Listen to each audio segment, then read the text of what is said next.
श्रियकान्ताय कल्याणनिधये निधयेतिनाम् श्रीवेङ्कटनिवासाय श्रीनिवासाय मङ्गलम्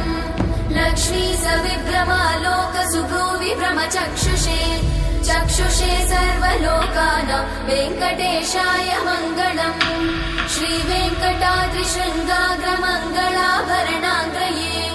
मङ्गलानां निवासाय श्रीनिवासाय मङ्गलम्